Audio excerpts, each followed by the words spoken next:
Magic. Magic is one of the greatest wonders of the world, shrouded in mystery and curiosity. Those that are able to tap into the arcane field inherent in the world do so by one of several means.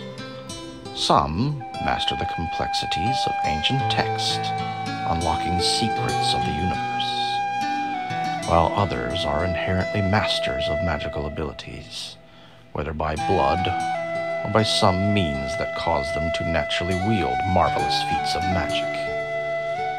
Yes, and some draw these powers from the primal force of nature, or by some divine gift, or by making pacts with eldritch beings and the like. But there is a method shrouded in darkness that many have not the sand to attempt. Blood magic. The gift of one's self to obtain powers with which to face the dark forces that lurk in the shadows of the world. I will tell you of a man I once knew who practiced such magic. This is a story of the line betwixt good and evil, and our hero walks upon that line as if it were the edge of a knife. For Bill Tanner is a blood hunter, feared by even the most vile monstrosities throughout Faerun. Commoners shut their windows and lock their doors when he approaches. Small children cry at the sight of his unnatural demeanor. Such is his burden. While working a contract for the town of Phandalin, Bill Tanner is summoned by the legendary Mordekainen. The Lord Mage bid him to recover an infant from the Mere of Deadmen, for a Green Hag is in possession of the child. Teleporting Bill Tanner and his new sidekick, the Bard, Olos Big Bottom, to the Dread Swamp, the duo braved the many dangers that lived there.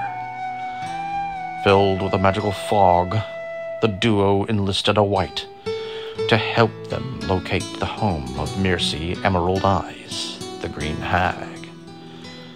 It is here at her skull hut that Bill Tanner hears the cries of help coming from a caged female. And it is here at the end that our story begins.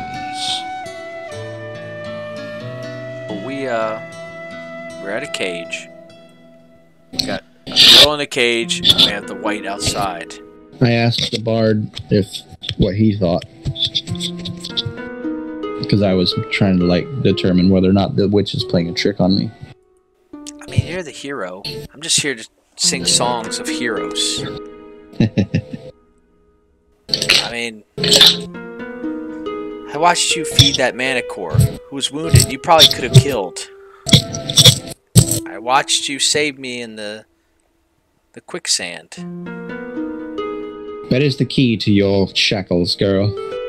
It's on the counter. Fetch the key, Fat Bottom.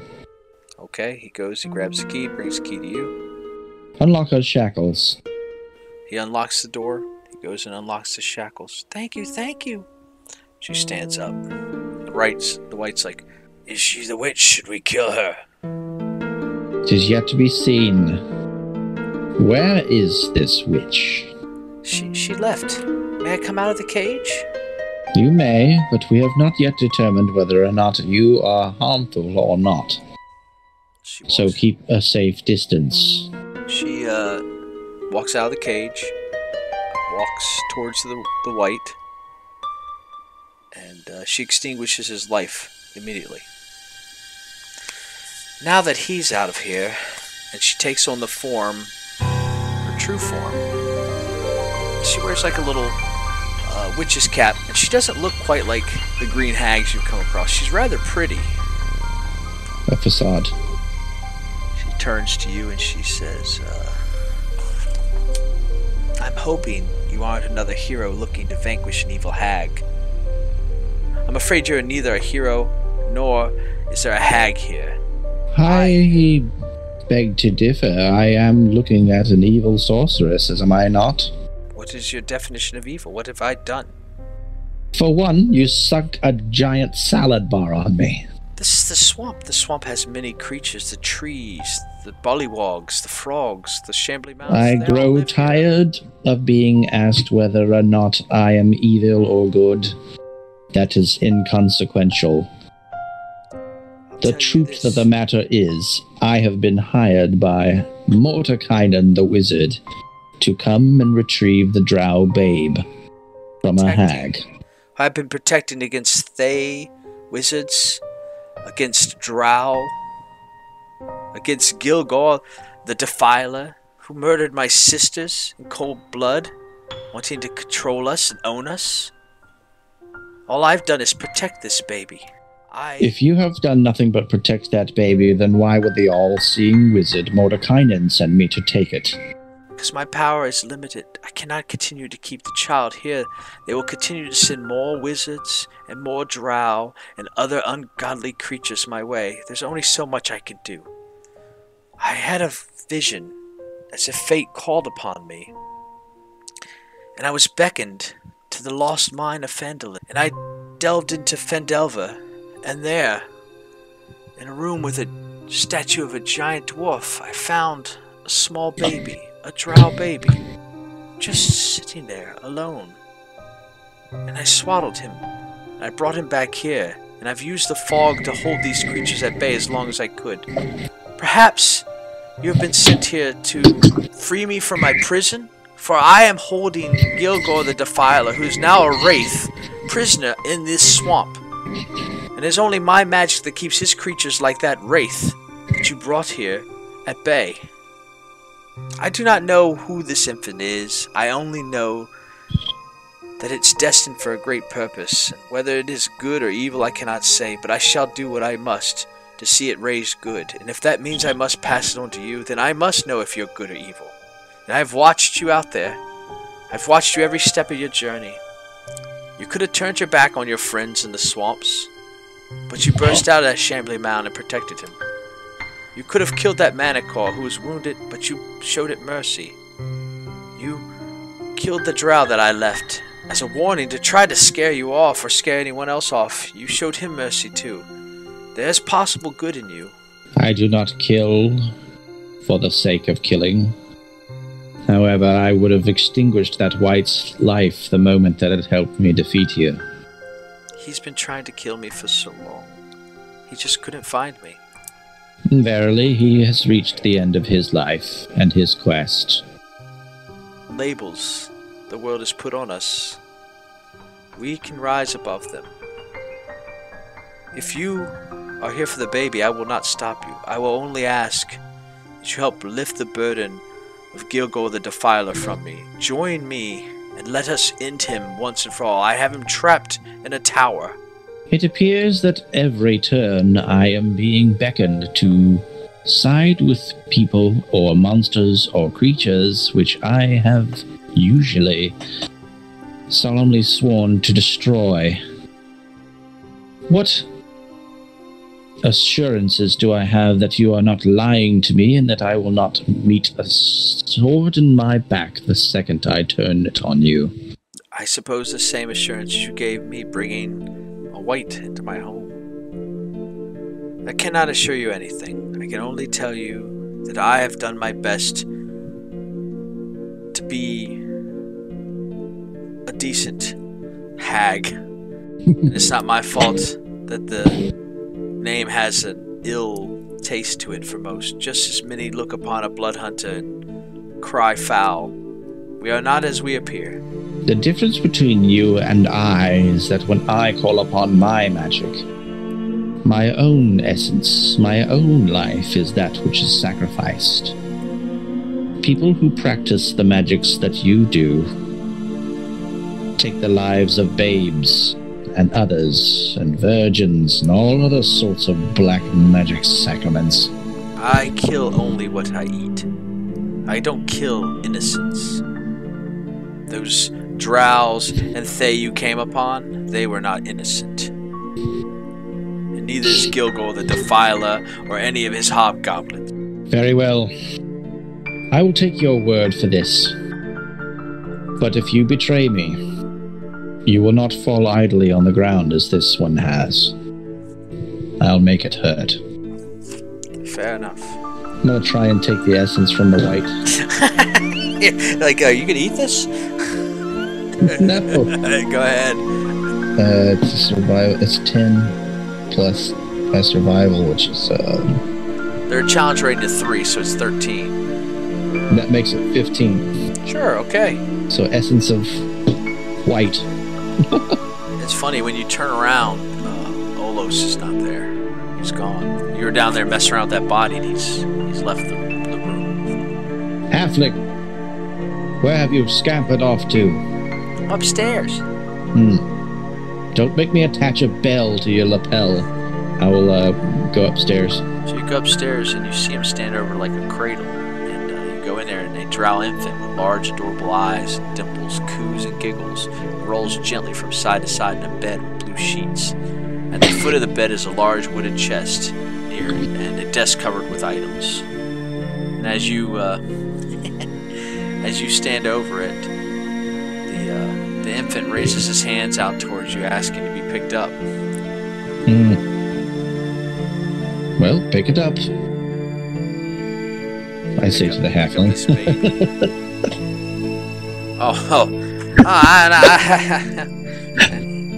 I still got Shambly Mound on me. I pick up the baby as if he's a dirty wash rag, like I hold it out away from me. You feel like a connection to the child. Something about your fates are intertwined, maybe. You know. I suppose it's cute, as such things go, drow and babies alike. And you see behind you Mercy, Emerald Eyes. She's like, you can rest here if you would like before we go. Get your strength. It could be a battle. Quite a battle. That would be good. I did waste all my hit dice preparing on fighting you, so it'd be good to get some of them back.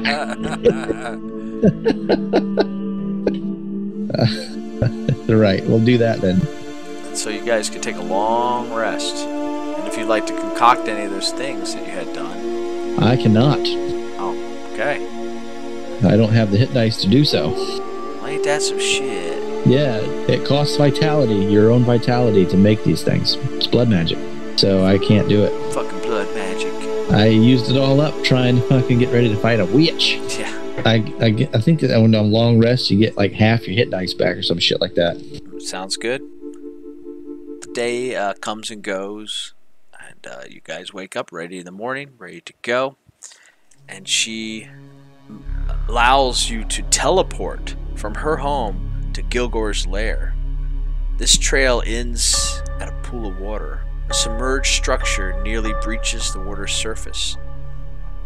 And she releases the magic tying Gilgor, the Defiler, and his followers to this tower. Be ready, he will come. And as you can see Gilgor the Defiler come out, he's a wraith, and he's flanked by 2 specters. Okay. We will roll for initiative. I got a 15. Wraiths and specters are considered undead, yes? Yep. It's undead, sir. Undead. Right. So, she is going to get to go first. She's going to go ahead and use Vicious Mockery, unleashing a string of insults. And she tells Gilgor, "You're a computer that crashes mid-game when you're recording an adventure." And he will now take 1d4. Oh, he's going to have to, I'm sorry. The target hear you. Though need not understand. You must succeed on Wisdom saving throw, which he rolled a 7. And take 1d4 psychic damage. It has disadvantage on the next attack before the Green Hag's turn. You are up, sir. Alright, bonus action here to invoke my Crimson Right. Rolled a 4 on my, I already take 4 damage. So I slice my fucking cockles. I accidentally nicked myself and I draw my sword. purposely. Yeah. And the blood swirls around my blade, and it creates a brilliant light. And using my magic sword. How far away are these motherfuckers? Can I get to them? Yeah, you can get to them. Let's do it. Spectre, and it's 2 specters and a wraith. Yeah, the wraith is Gilgore the Defiler. All right, I'm going for Gilgore, and I'm going to try and strike Gilgore. Hopefully that hits. 15. 15 will hit. Please let me know what kind of damage it is. It's gonna be a piercing damage. So I would like to use my Blood Maledict. If he has any sort of resistance to piercing damage, he will lose it. Well, it's a magical attack, so his resistance are going to work. All the same, he'll lose resistance. Okay. To piercing damage. And I rolled a 8 piercing damage and 5 radiant damage. That's 13. Yeah. I don't know if radiant damage does any extra damages to him, but that's 5 radiant. No, unfortunately it doesn't. That's pretty good. Well, while in sunlight, the Wraith has disadvantage on attack rolls as well as wisdom. But he's already got disadvantage because of vicious mockery. But anyway, it is his turn. He's going to go ahead and go against you with his disadvantage. It's a 6 and a 7. So a 6 plus, let's say he was going to just life drain you. So it'll be 12. No, that won't. That will not make purchase. Then it's going to be Spectre's turn. One of them's going to fly and attack her. She got 17 armor. Oh man, she's good. The other one's going to come after Big Bottom. Yep, he's going to hit. And that's a life. No, sorry, I got the wrong one. That's going to be a life drain. Yeah, life drain. It's going to take 10 necrotic damage. Okay. The target must succeed on Constitution save. Here it goes. 18. The target must succeed on a DC 10 Constitution save throw or hit. Maximum points is reduced by the amount equal to damage taken. Oh, I guess you lose your hit points in this battle, huh? Okay. Alright. He was able to fight it off, and it is his turn. And he will sing one more song. Distracting Chords. I may have written this during our last bathroom break. No, this is an inspiring song. This is going to give you +6 to your roll. Ability check, attack roll, and save throw. He goes. Okay. You're my blood hunter. I don't want another. Bound together we are a brother. Now go forth and kill that evil motherfucker. You can have inspiration. And that was his turn. So now we're back to you. All right, I'm going to try and kill my wraith enemy here. This bloody fucker. So it's a 9 plus 8, so 16 to hit. That'll hit. Okay, we got 13 piercing and 10 radiant. So that will be a total of 23.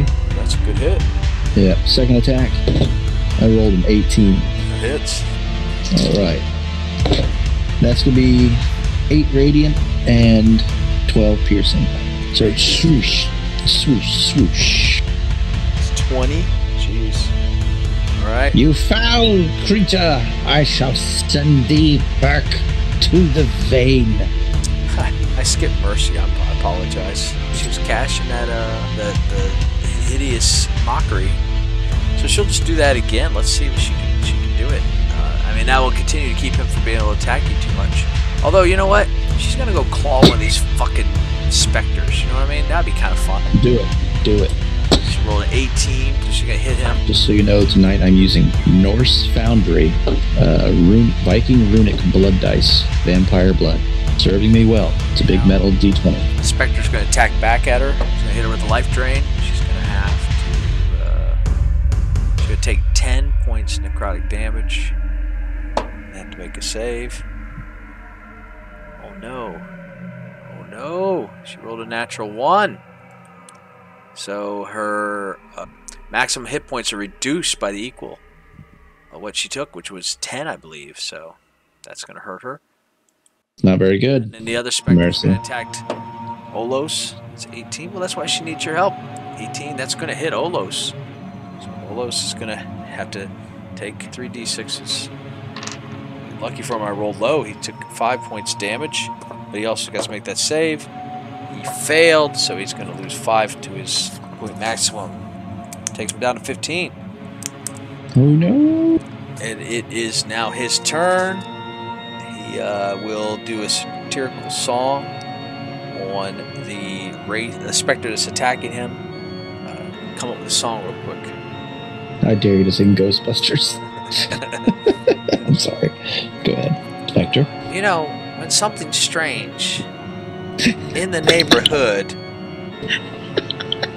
who are you going to send in stone?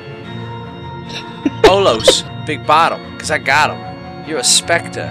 You ain't nothing but a vision of something once was that ain't nothing anymore. You're hanging out with Gilgore the Defiler, the anti-smiler. You ain't got shit going on, living in a swamp in a tower. But now's your hour, because I'm going to smack you with the power of a satirical song, which is the equivalent of my 3-foot dong. And he rolled a 17. All right. So he's going to pass. But he must succeed on a wisdom saving throw, or you take damage and have disadvantage. So none of it's going to even matter, but it was fun. It is now your turn, Chad. Verily, your warbling will wear them down. I'm going to take an attack on my Wraith friend here. Yes. It's going to be at like 23 to hit. That'll hit. Okay. So, we've got 4 radiant damage and 11 piercing. How does it look? So I'm in a fucking duel with this Wraith, and as he swings at me, I duck below it, and it kind of like whips my hat off. But I come back up with an upward thrust, impaling him through the heart. And it's almost like he intensifies in his hue. His light glows bright, but then he poofs away. And like a very freezing cold breeze blows everyone's hair back. And you understand that the specters are part of it. It's almost like Game of Thrones, like he controls the specters. So the specters, they also begin to like writhe as if they're in pain, and they too poof away in these gusts of freezing cold wind that blow everyone's hair back. And I turn to Mercy and to Olaf, and as I speak to them, frost is coming out of my mouth.